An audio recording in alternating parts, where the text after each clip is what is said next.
Hi, everybody. Thank you for joining us for Executive Directors Chat with TechSoup. We call this ED Chat. I hope you're ready to take some notes because today is going to be a good one. Either notes with your pen and paper or with your notepad or whatever with your phone.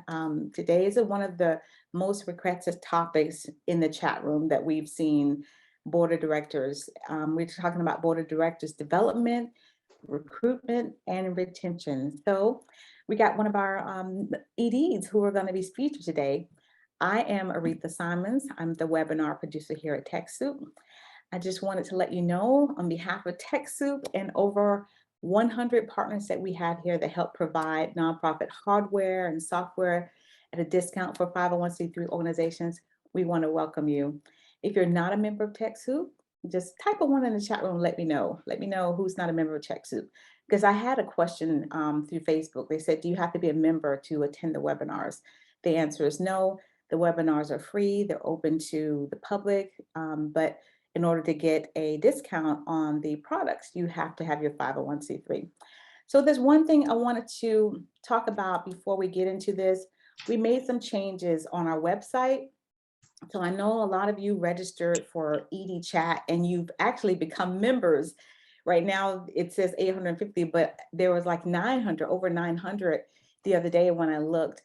So we are going to move this chapter, if you will, to a different page. We made some changes on our page, so which means that you're going to get an email notice that the webinar chapter for this is closed, but what we're doing is moving everything to our online webinar. So everything will be on one link. So if you go to TechSoup and you look at the top of the page and you see the community tab, right underneath there, you'll see online events. So that's where all of our online events will be. Again, all the webinars are free. Make sure you go and sign up. And in order to get notifications, it'd be great if you would just sign up for notifications for all of the webinars. So that is that. And just a quick note on the chat room. Feel free to engage yourself. Please, everybody stay on mute. It just helps with the quality of recording. Of course, it gives respect to your other EDs who may be conversating. Feel free to chat with each other in the chat room. If you have a question, use the reaction button right over there in the corner. Just click on it and raise your hand. And when you do come on, state your name, the name of your organization, and kind of leave your comments or questions to like a minute or two if you can. Otherwise, again, engage with each other in the chat room. So I want to know about any of your aha moments. Make sure you tweet at us, send us Facebook. Let me know by email, excuse me, if you would like to become a featured ED. We have a featured ED today, but if you have one of the topics that we talk about quite often in the chat room, let me know by sending me an email at Aretha Simons, excuse me, it's not Aretha Simons, that's my name. It's asimons@techsoup.org, asimons@techsoup.org. Again, please invite other EDs to this because as one of the young men said today, he's been here since day one and it's a wealth of information. It's a great way to make connections. I've gotten emails from people who've made some wonderful connections. So make sure you do that. And do me a favor right now, type in the chat room one of the topics that you would like to hear about. Let us know some of your topic ideas. Again, we've been hearing a lot about board of directors retention. So what I'm going to do is introduce you to our speaker so I can get out of the way. Our speaker here today, you might want to take a screenshot of this with your phone because you will want to get to know Deborah. Deborah Jurgen is the executive director of Safe Yakima Valley, Yakima Valley. I know I'm going to get it wrong. She's been in the nonprofit sector for over 10 years as the nonprofit executive director, but she's been a board member, of course, like many of you, board member for the YMCA and Wellness House, executive director for the Yakima Schools Foundation. She's a certified life coach and at Olive Press Coaching. And I'm going to put a link to this. And guess what? She is an author to over 10 books. Yes, over 10 books. So I'm excited. Deborah, I'm going to go ahead and turn it over to you. Thank you for sharing your knowledge with us today. And I'll go ahead and turn it over to you. Thank you so much, Aretha. I have to say, I am personally grateful to TechSoup for what you do for nonprofits. I am at my second nonprofit that has benefited from TechSoup, from technology, hardware, and software. So you really do provide a great service to nonprofits and help us to expand our mission. And so, one of the first questions is, how are you as an executive director moving your board forward? And the board of directors is an organization's most important asset, because collectively they provide the framework that everything else will rise or fall around. And so I want to give you tools today, and in a few minutes we're going to talk about the tools that you can give your board of directors to help them to bring their best to your nonprofit organization. And we're going to start today with developing your board. If you have ever worked... Deborah, give me one moment. I'm sorry. They said they can't not see my screen. So one second. One second. I apologize for that. And thank you everyone for coming and logging on. I'm so happy to see your face also. Yeah, thank you for letting me know, because I thought you could see my whole screen. Are you able to see my whole screen, everybody? Great. And everything's big and clear? Great. Awesome. Thank you so much, Deborah. So we'll move forward to the screen that says developing your board. And so if you've ever worked in for-profit business world, you know that you've probably had employers that have invested in giving you training or extra tools. And I guess what I want to tell you today is, as the executive director for your nonprofit, it's really no different. And so with nonprofit work, when you do board retreats or you do regular trainings, you are keeping your board updated and empowered with their work that they do with your organization. And so when it comes to tools, I'm going to go through quite a bit of information today, so I'll go kind of fast, but I'll answer any questions you have afterward or in the middle if you like. So the most important tool that you can provide to your board is accurate information about the work that you are accomplishing. Because when they talk to somebody in the community, it's important that they feel confident sharing how you are helping, who you are helping, and the actual impact of your organization.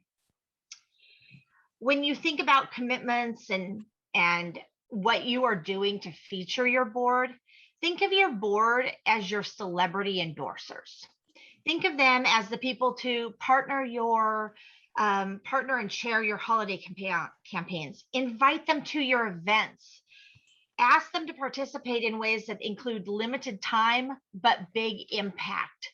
So one of the fundraisers that we have done at Safe Yakima Valley is a Yakima's Top Dog.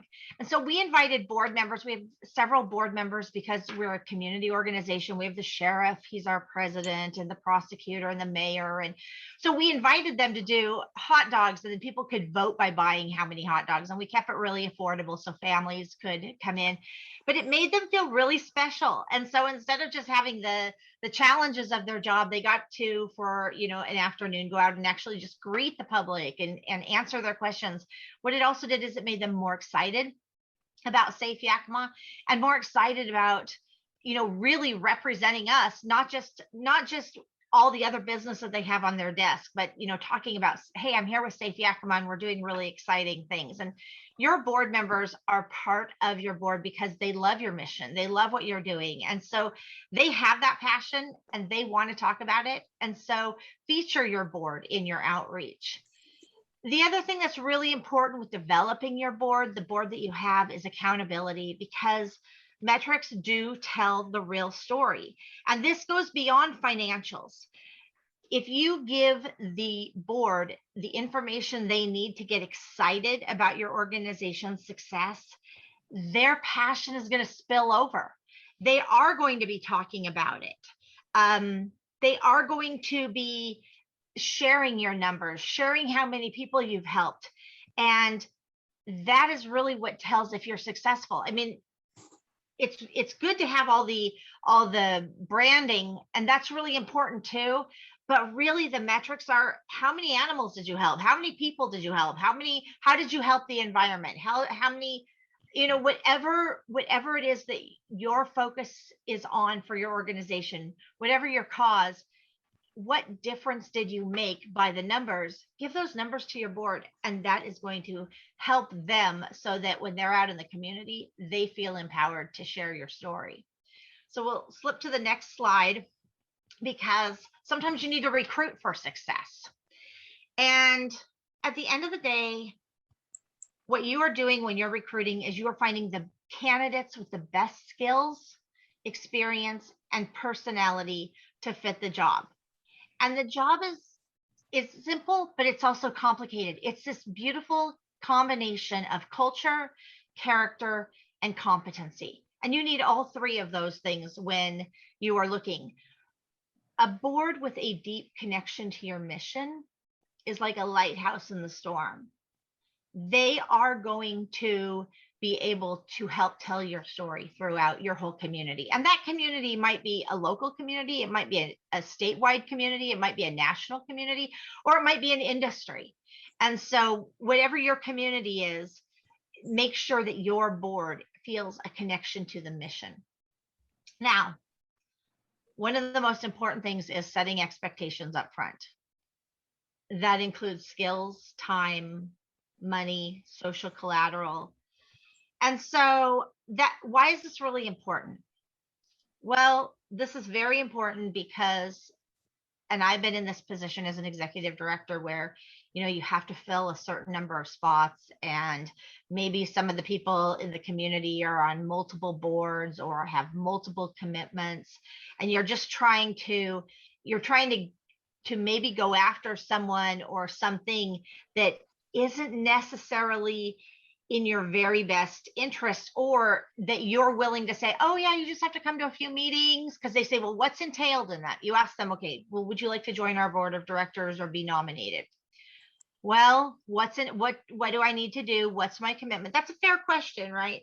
But sometimes we downplay that. We're like, oh, you know what? There's meetings, and then we do like 2 fundraisers a year, and so we don't. What I'm saying to you is, it's really important to let them know upfront what is required, because changing the rules midway doesn't sit well with people. Now, to be fair, COVID has changed the rules for everyone in the past year, and this is actually something that your organization can use to its benefit. Like, if people aren't attending meetings, if you notice them pulling back, or they're just busy, or they have reasons, this is a great time to say, you know what, this is totally understandable, but is there something that we can do to help get you more engaged? And that brings us to engagement. We don't just need people to attend meetings, or you don't just need people to attend meetings. We need them to show up and do the work. I mean, whether that's helping out in the office, whether that is making connections and opening doors, whether that is really evaluating the policies and procedures annually to make sure that it is in line with what the expectations are of the board, of the organization. And so, to do the work and to serve the mission, everybody needs to show up. And there are special cases where perhaps elected officials aren't able to get involved in fundraising, but they can still help with behind the scenes activities. In fact, their public presence might actually be meaningful in a way to show public support. This brings us to relationship building. Relationship building, especially in nonprofit, is everything. It's key, because that's what we do. We're here to serve people, and we're here to gather people to serve people, or animals, or plants. But relationship building requires everyone to invest. It's an inside and an outside job. And as the executive director, your goal is to build relationships with your board and your community.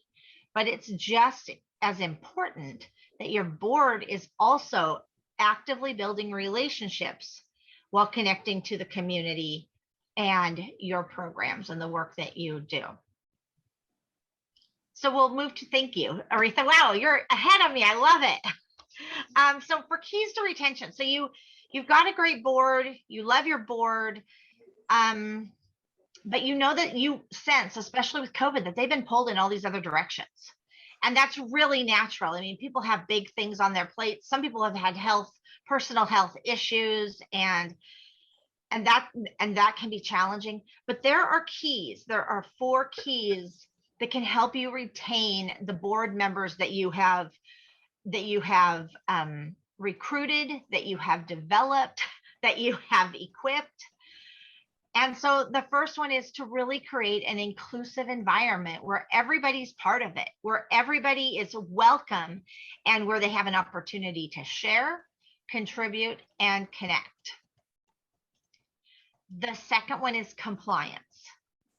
The board is ultimately accountable for major successes or missteps.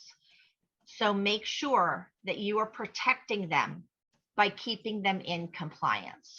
This can be everything from insurance to a conflict of interest statement. We'll get to that. But giving them the tools that they actually need to keep them in compliance is very important.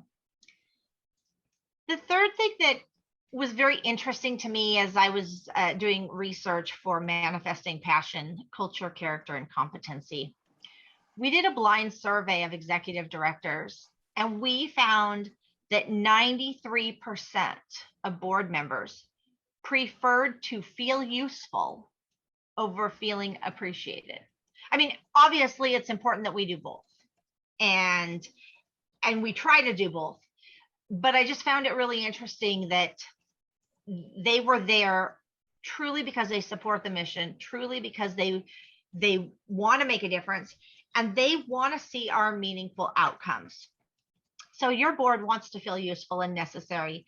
They are busy, and most people do not need one more box on their to-do list. So if you show them how their impact is creating meaningful outcomes, you are going to be able to retain them because they're going to want to continue making a difference. And finally, a sense of community is a really great way to have keys to retention, because the board is not one person. The healthiest boards are accountable to the organization, but also to their fellow board members.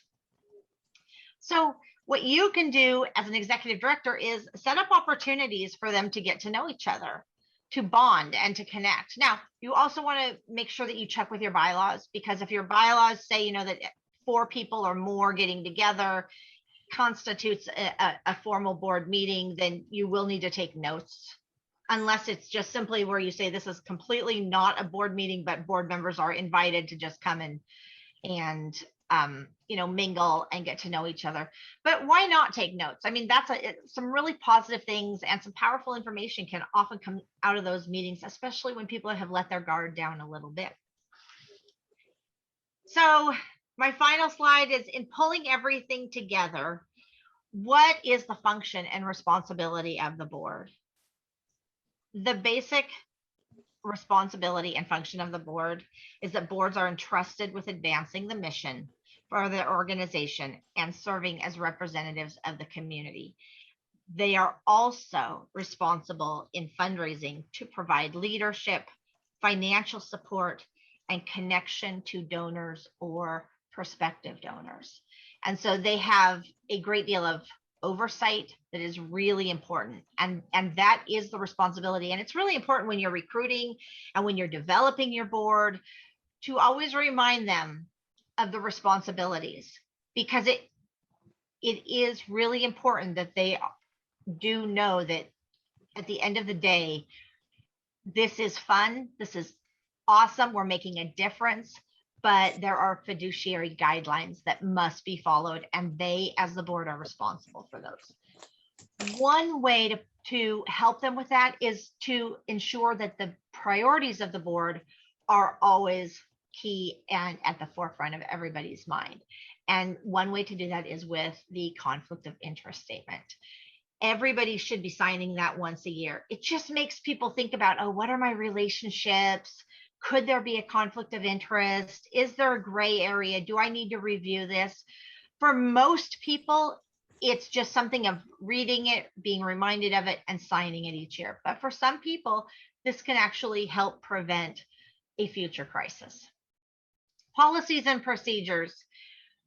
At Safe Yakima Valley, we have federal funding, and we have to follow very specific policies and procedures, or we lose our funding. But it's a really good idea, whether you have that guideline or whether you are more community based and community funded, to still have policies and procedures and to review them annually and to use them to help everybody be reminded of what's important and what's in the best interest of the organization.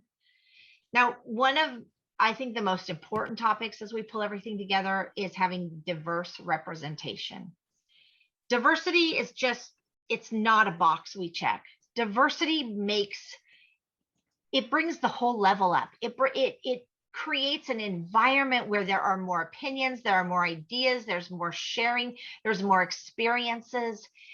Especially when you bring in cultural diversity, you can really impact your community in a greater way because you represent everybody in a better way. When I was working at a hospital, we had about 10 years ago, the federal government, for reimbursements for medical services, they were looking at patient satisfaction. They called it HCAHPS, but within that, they were checking out, like, what is really going on? What's the patient's experience? Are they healing? Are they going back? So what we did is we had a program called Getting to Great. And we brought somebody from every single department in, and we represented everyone. And I will tell you, as part of the key management team, we often reflected on how it was very educational for us, because what we thought that the frontline employees wanted, not always the case.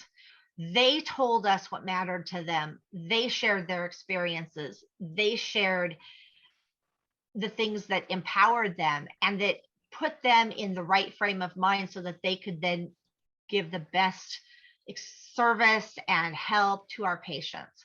And what we ended up having happen within less than a year was that all of our scores went up. Our employee scores went up. Our patient scores went up. The environment was friendlier. Everybody felt like there was an enhanced sense of morale. And it was because we listened to everybody. We brought everybody in. And diverse representation is one of the best, it's really one of the best gifts that you can give your organization and your community, is to make sure that every voice is heard and every voice is equal and important. And that takes us to the final. And as part of CADCO, we learned not about us without us. And the whole concept of that is, we can't be making decisions for someone else if we're not listening to them, if we don't know what's important to them, if we haven't heard from them. And so bring everybody in, be inclusive, be open, be transparent, and make everybody feel welcome. Because in doing that, you are going to have the board that is not just going to be effective in its mission within the organization, but it's going to be even more effective with its mission to the community that you serve.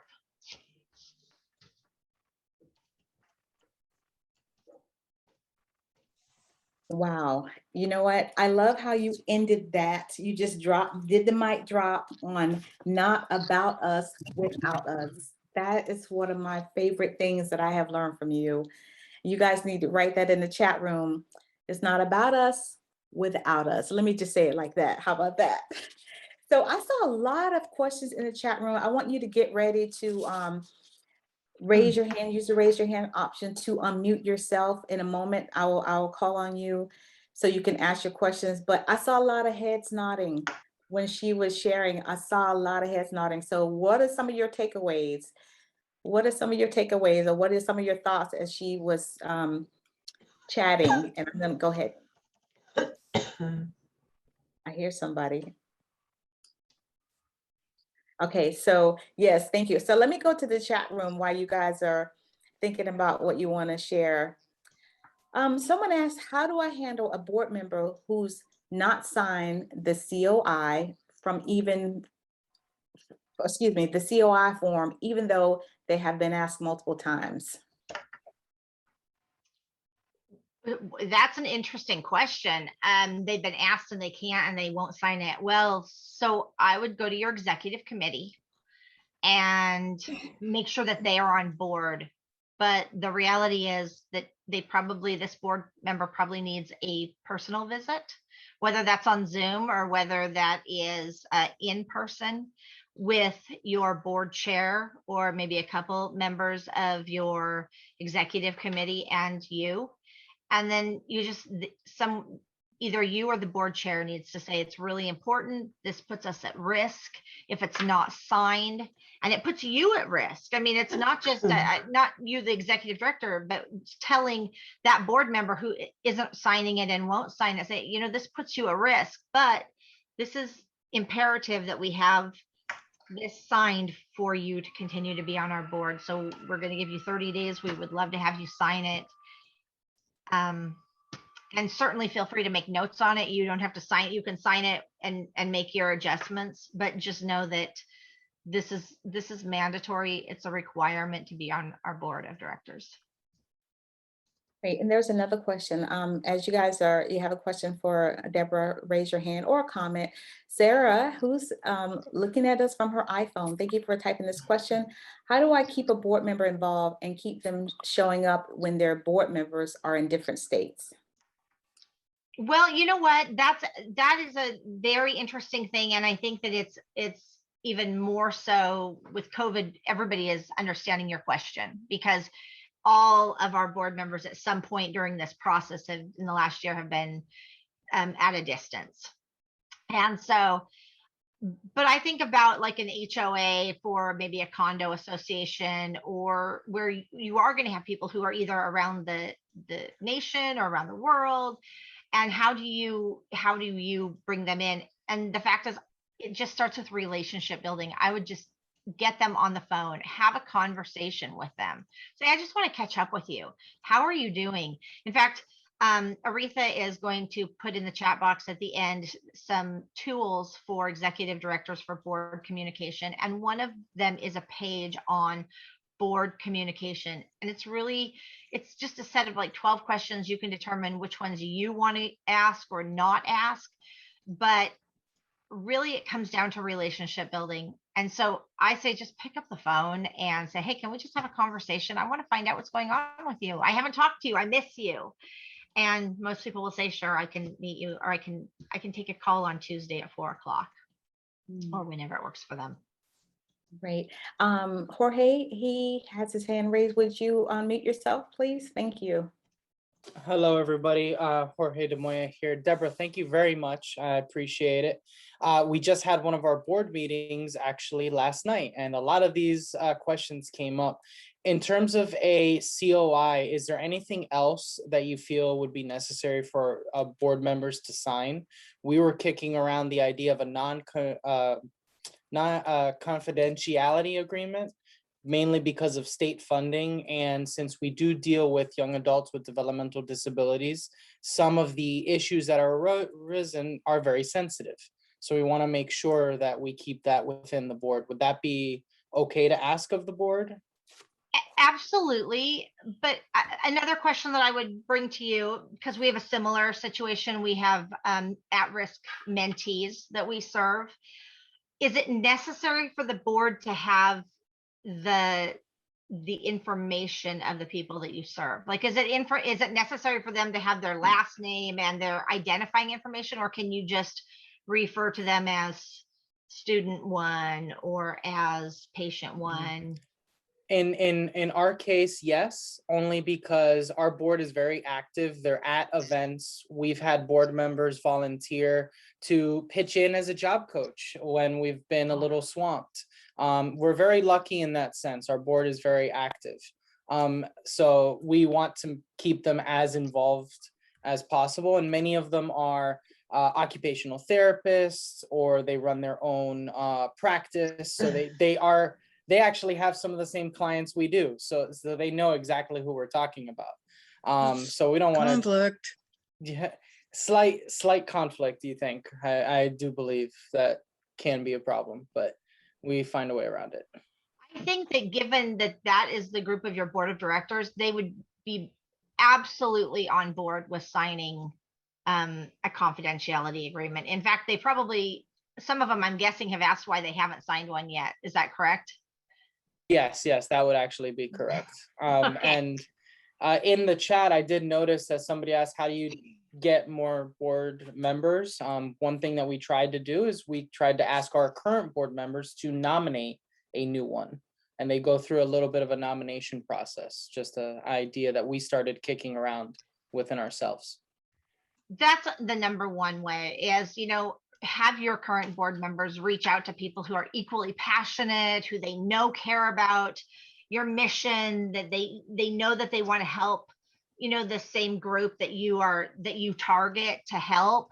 But also I think it's really important to put a message out to your community, whether that's an industry community or whether that's a local community, and say, hey, we're looking for board members.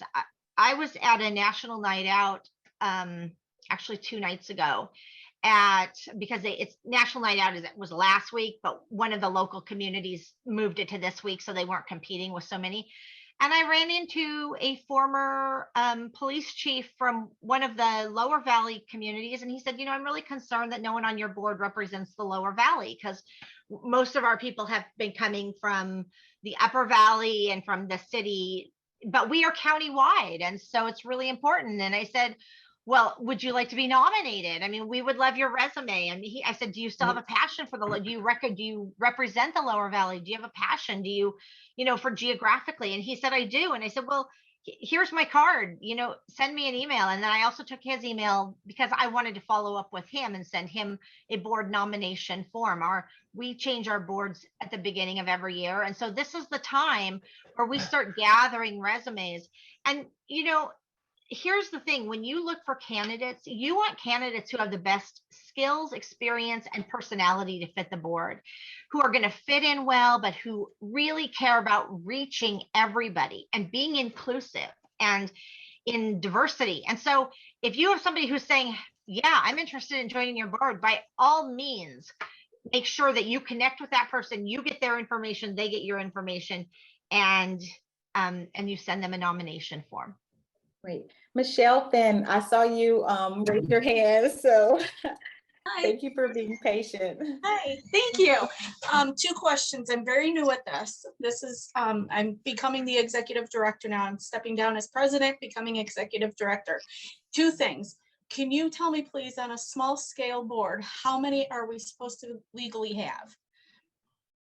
Well, that is according to your own bylaws. So you get to pick that. And so, but your bylaws should state, and if they don't, then absolutely update them, I mean, at the very minimum, you're gonna probably want 5 or 6 people, but that's really the very minimum. I mean, ideally, you want around 15 to 20 people. And there are some boards that have even more. Just remember that the higher the number that you have on your board, the higher you need for a quorum, the higher you need for a variety of things. And then the more you have to work to make sure that everybody feels heard. Yeah. Okay. And where would I find a COI form? Oh, I believe that I included that in fact, I did. I included that in the list of PDF that Aretha's going to provide to you. Perfect. Thank you very much. You're welcome. You're That welcome. PDF will be emailed if I don't get a chance to drop it here in the chat room. Melissa, please unmute yourself. Thank you. Great question, Michelle. Hi. Hi, One of the, Jorge had asked something about other things that they sign, and I have been an executive director for exactly 1.5 years, so 2 months before COVID. I'm actually a math professor. So I know nothing about nonprofit worlds, but I did want to say that we've been exploring all of this and trying to learn it. And one of the things that we do is we went to our community foundation and said, help us. And they gave us a conflict of interest statement. They gave us, they also have this thing that I think is brilliant. It's called an intent to serve form. And they give it to every volunteer, every board member, every person involved once a year. And what it does is it allows someone the ability to step out without the conflict of stepping out. And so all of my people are now, we just gave it to them. So, I can say this in practice, it sounds, or in reality, it sounds good, but in practice, I'm not sure yet. But we gave it to every board member, every volunteer. And what it says is, I would like to continue on this committee that I'm currently on. I would like to resign from that committee. I would like to continue in my position on the board, because we have a committee structure. So if you're on the board of directors, you're the chair of a committee. And then you can step down from that board role and jump to committee, and someone else could be in the board role. If you find that being on the board just isn't really where you feel like you fit, we give them that out in love, so that it's not such a hard conversation, and everybody gets the paper. So we just found that because there were a couple of board members that really weren't very involved, and it gave that start to that conversation for us. That's excellent. I Yeah, mean, awesome. I haven't heard of people doing that. But gosh, I mean, it's something that I'm definitely going to explore, and I would love to talk to you about more offline, because I think that's giving people a good out and an easy out is better than keeping someone who doesn't want to be there. Mhm, Right. mhm, They yeah. feel like they're letting you down when they leave, but you're giving them an opportunity to not, in some cases, we found that people didn't want to leave. They just needed a new role that suited them better. They're not board material, so to speak, but they love being on the committees and still being involved. Right. That was good feedback, Melissa. I see a couple people more have their hands raised. I'm gonna go to Anthony, then Eleni, and then Marcia. Or yeah, go ahead, Anthony. I'll unmute you. Go ahead.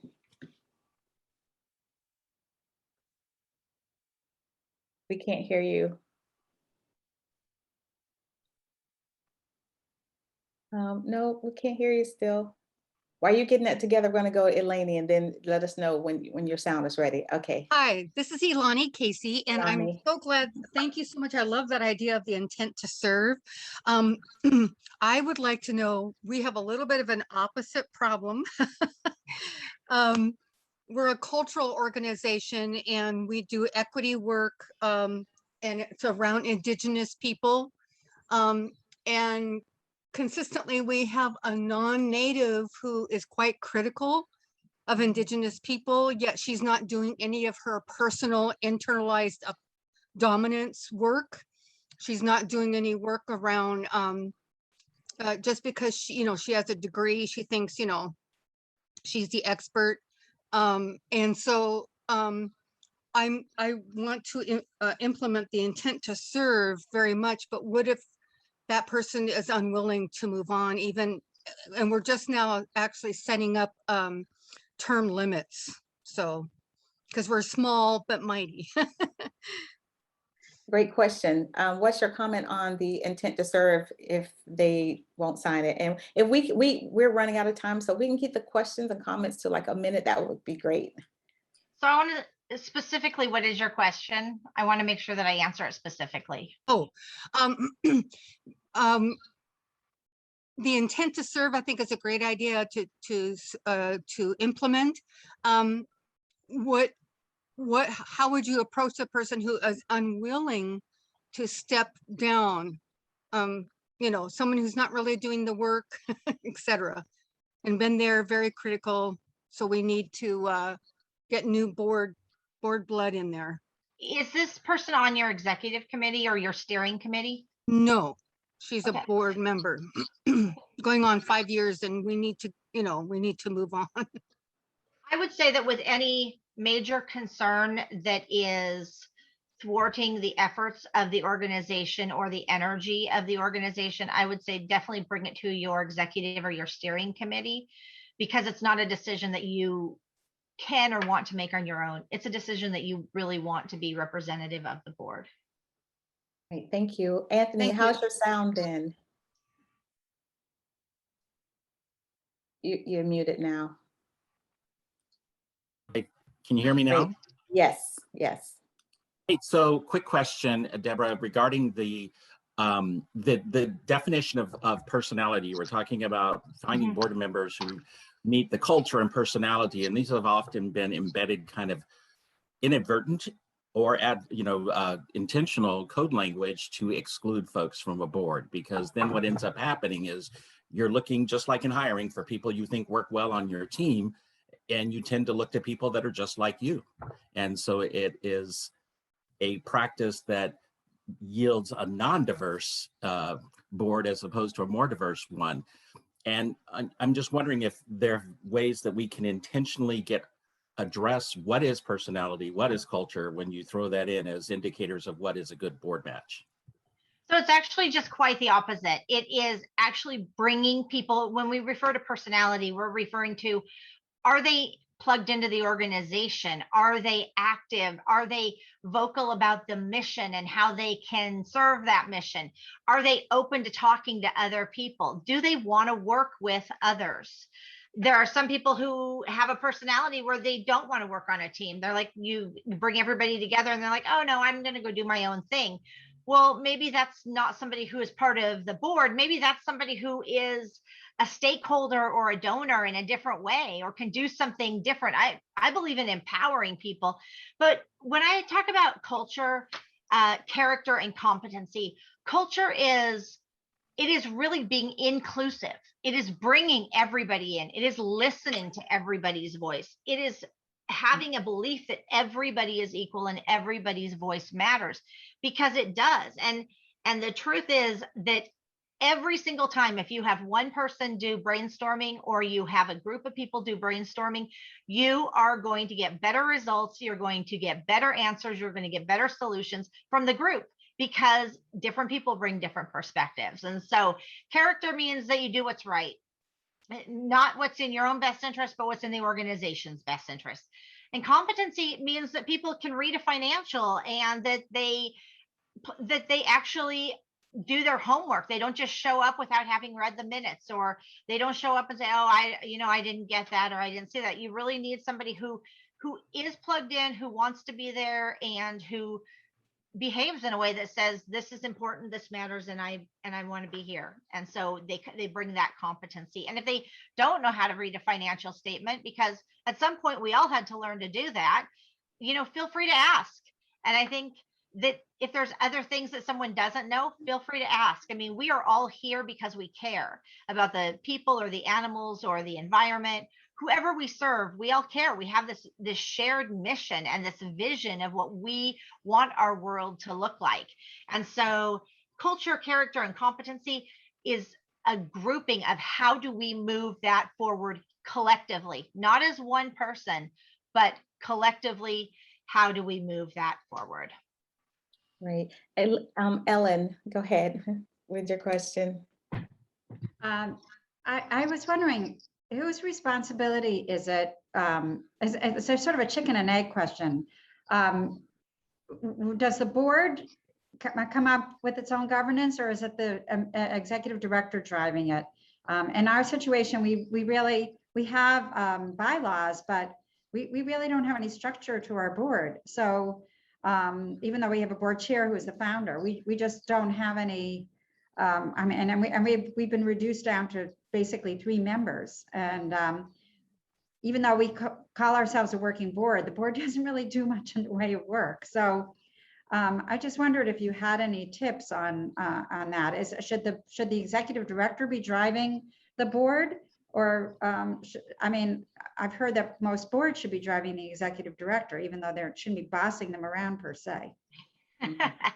So let me ask, is your executive director paid, or is your executive director one of your board members who's just taking on that role?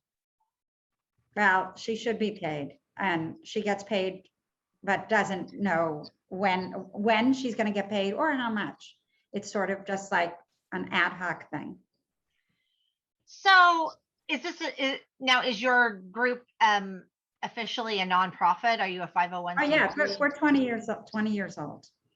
So, in this case, normally the board makes these decisions, but in this case, perhaps your executive director could call a meeting and could ask the questions and still let the board drive it, but your executive director could facilitate getting your board or your organization from where you are to where you want to be. And that maybe just includes starting with those questions. Where do we want to be? What is our goal? And do we want to add more people? Do we want to have more structure? I'm going to be honest. It sounds like maybe if the founder is on the board and it's 20 years old and there isn't structure, you're going to need some buy-in from all three people. Do we want structure? And if so, what is that going to look like? And definitely your executive director can ask those questions, but it's not your executive director's role to go in and like write everything up, because he or she could spend a lot of time doing that and it could be rejected. And that would be demoralizing for your executive director. Doug, I saw your hand. Oh, I'm sorry. Go ahead, Ellen. I'm sorry. I saw Doug's hand. He Yeah, was waiting like I'm he sorry, so- wanted to add to that. Yeah, so a follow-up question would be, can you kick your board members off? And if so, how would one do that? And how would you have to have a new board in place before you did that? Okay, so to make a change like that, you would need a majority of the board. And since you have 3 members, that sounds like there'd be 2 members voting to offer the other member the opportunity to maybe fill out their intent to serve form. But why don't you email me and I'll talk to you offline, because I would love to help you with this more, but I don't want to take too much time just right in this format. But if you'll email me, I would love to talk to you, Ellen. Okay, thank you. Great. Doug, did you want to add to that? You had some comments. I was an executive director for a lot of years. I always found myself in the position of feeling like I was either pushing or pulling the board, and I had some pretty good boards. And so I think the exec director and you're in a little bit of a unique situation because this person's maybe paid, maybe not. But the executive director has to, their job is to make sure the organization is being run correctly. That's why the board hired them. And that relationship with the executive director and the board is absolutely, it has to be good. It is the one identifier of a successful nonprofit. But if that relationship is there, then that executive director needs to help coach the board and move them along and create a governance committee and create the board expectations and board job descriptions, and be a critical person in decisions, looking at board efficiency and board participation. And so I really think that's an important part. Now, again, you're in a little bit of a unique situation. This person is kind of half volunteer and half paid staff. But the role of an executive director is these board members work all day. They've got other lives. They've got kids. They've got parents. They've got all kinds of stuff going on. And the executive director sits in that seat because they're the ones that are living it every day. And so I think that's a critical piece to helping the board move forward. Wow, thank you for adding that. Dozie, I hope I'm saying your name right. Your question or comment? Hello. Yes, yes, you said my name right. My name is Dozie O'Harry, and I am the founder and CEO of a youth organization here in Houston, Texas. And my question is, so do you have some tips on how we can liven up our board meetings so they're not so report heavy?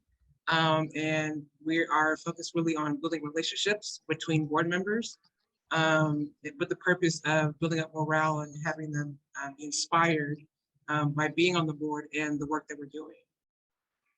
Yeah, so that's actually much easier in person than it is via Zoom, because the reality is people have a lot of online meetings. But one of the things that we do at our board is the last 10 minutes or so, we sign cards.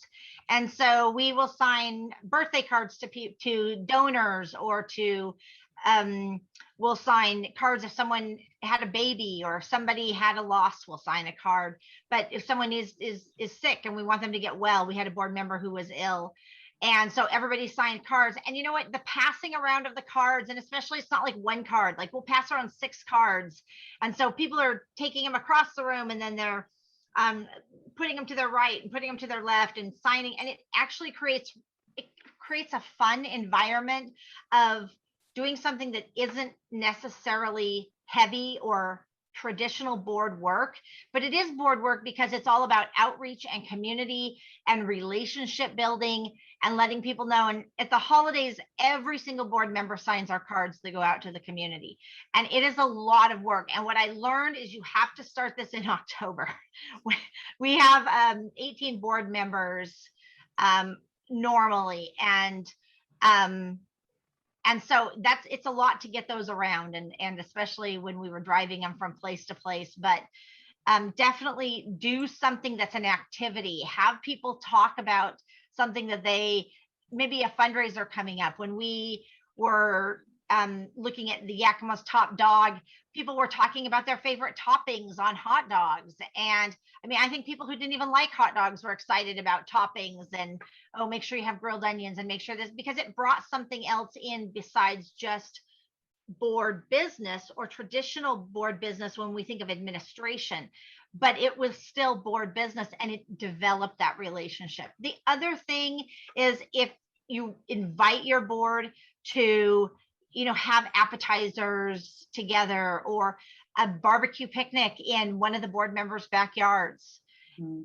Those are fun things that people look forward to getting together. There's a reason we break bread, or we have food together when we get together, oftentimes with friends or with colleagues, or because either food or talking about food just sort of gets people excited about bringing an opinion in that they don't have to really think about how it's going to be delivered.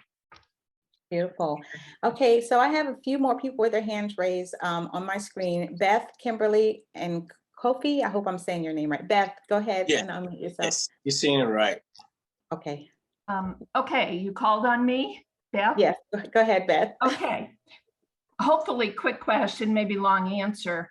If you had an organization in trouble all across the board, personnel, financial, and the board members are fleeing because this is hard work to straighten things out, any thoughts on how to keep them or get more people on to a problem organization?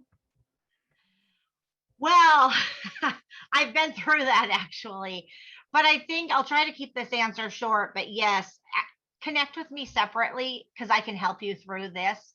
But I would say the first question is, do you want to be here?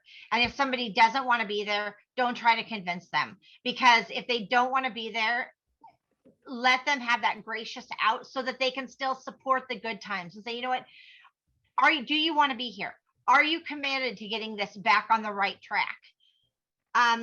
What is the time frame that we're going to give ourselves to reevaluate? Because if things are so bad that you're talking about shutting down, or you're talking about people fleeing, it's very scary for somebody to say, oh, I'm going to continue on there and I want to be part of this. And yes, so say, you know what, would you just commit for 6 months? And in 6 months, we can reevaluate. And if nothing has changed, or not enough has changed to give people the confidence in 6 months, then, you're probably right. That tough decision needs to be made. I mean, organizations form and they have a lifespan, and then sometimes they disband, and that's okay. But it's kind of like, when a relationship ends, whether it's like we have mentoring relationships, and after a year, the mentor and the mentee are no longer matched. So they make a commitment for 1 year to have this. And we go through a process where we strategically help this unmatched so that it's not tearing apart, and nobody feels like they're just now suddenly abandoned. And you don't want your people to feel that either. Deborah, would you share your email in the chat room? And then Kofi, yes. I will have you unmute yourself and ask your question. Thank you. You're welcome. That's my time, not your time. Kofi, are you still there? Did you still have a question? You're still on mute. Okay, Kimberly, go ahead. Please ask your question. All right, sorry. Okay, so we have a very small board member. I think we have about 5, and we have so much work to do, and most of the board are qualified to work and be paid. And I'm wondering what percentage of the board members can actually be employees of the organization, if that is possible. I will need to legally check into that and get back to you. I think it goes back to your bylaws, but I don't think any of the board members can be employees. I think that once somebody is getting paid, they're either an employee or they're a board member. But I'm going to be honest with you and tell you, I don't know the answer to that. And so I would want to check into that and get back to you on that. Okay, thank you. Thank you. Will you email me? Okay, I will. Perfect. Drop your email a couple of times in the chat room because it's going up. Kimberly, go ahead and unmute yourself, please. Thank you. Hi, I'm unmuted. Can you hear me? Yes. Okay, cool, because I don't see my picture on the board. I guess my question was early on, there was several people asking about where a good resource for finding board descriptions, because that's where we're kind of at now. Is I have a fairly new board. We've been in existence 20 years, and it's the first really great working board I've had, and we want to bring on some new members, but we need to really get those job descriptions and expectations in place. And then the give and get question, I think, was also in there. Is that just in your expectation when you onboard a new member to ask for the give or get? When you say the give or get, what are you asking? So say you want a new board member to either give $1,000 or get $1,000. Oh, yeah. So yeah, I think that if it's an expectation, it needs to be given up front. Mm-hmm. And even before they're invited on the board, when they fill out the application, then you have to put that in there.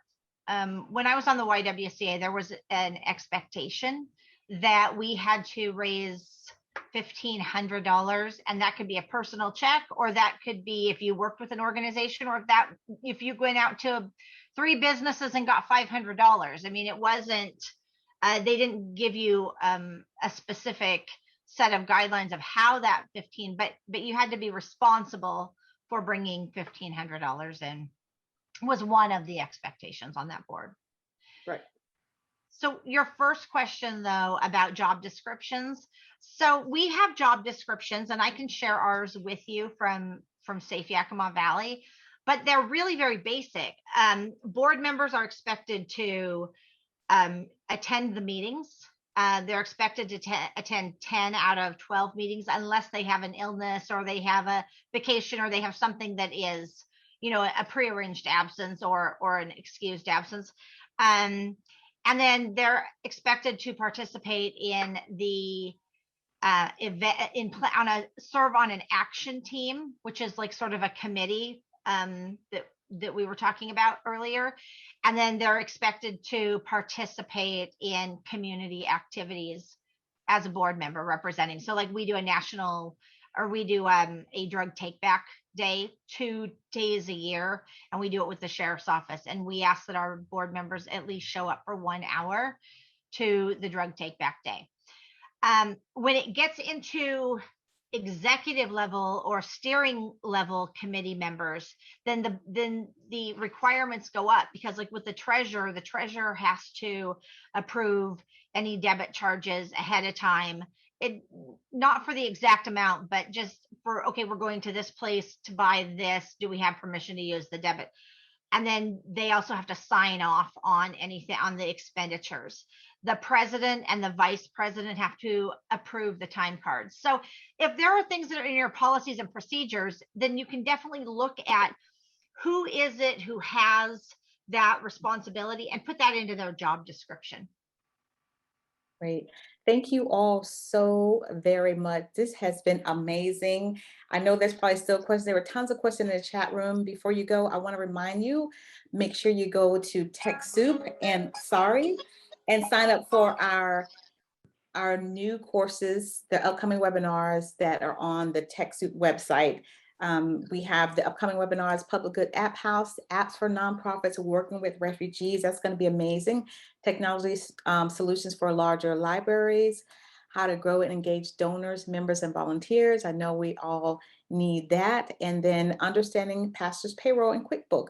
And there's so many more for September. ED Chat is already there for September, so make sure you sign up. And I always tell you, make sure you're taking care of yourself while you're taking care of others. You guys have a great day.